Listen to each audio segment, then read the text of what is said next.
S M news کے ساتھ میں ہوں مقدر رضا۔ ایس ایم نیوز اسٹوڈیو میں خوش آمدید۔ خبروں کا سلسلہ بڑھاتے ہوئے خبرشان کرتے ہیں کراچی سے۔ ایس ایچ او منگو پیر محمد امین کھوسہ نے پولیس پارٹی کے ہمراہ خفیہ معلومات کی بنیاد پر مختلف کارروائیوں کے دوران 6 ملزمان کو گرفتار کر لیا۔ اسی حوالے سے اپڈیٹ کر رہے ہیں بیورو چیف ذوالفقار علی۔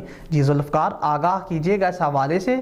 جی بالکل، منگو پیر پولیس نے مختلف چھاپہ مار کارروائیاں کی ہیں، جس کے دوران 6 ملزمان کو گرفتار کیا گیا ہے۔ اس حوالے سے ایس ایچ او تھانہ منگو پیر امین کھوسہ سے میری بات ہوئی تو انہوں کا کہنا تھا کہ خفیہ معلومات کی بنیاد پر پہلی کارروائی کے دوران قبضہ مافیا کے 3 ملزمان نثار احمد، ممتاز علی، محمد ولی کو حراست میں لیا ہے، جن کے قبضے سے شاول کھدائی مشین سمیت دیگر سامان تحویل میں لے کر مقدمہ درج کر لیا گیا ہے۔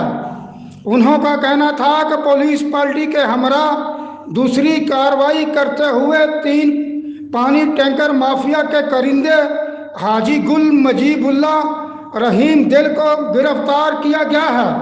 ملزمان سے 4 پانی کے ٹینکرز کو تحویل میں لے کر ان کے خلاف مقدمہ درج کر کے مزید تفتیش شروع کر دی ہے۔ جی بہت شکریہ ذوالفقار، تفصیلات سے آگاہ کرنے کے لیے۔ اب تک کے لیے اتنا ہی۔ مزید خبروں کے لیے دیکھتے رہیے ایس ایم نیوز۔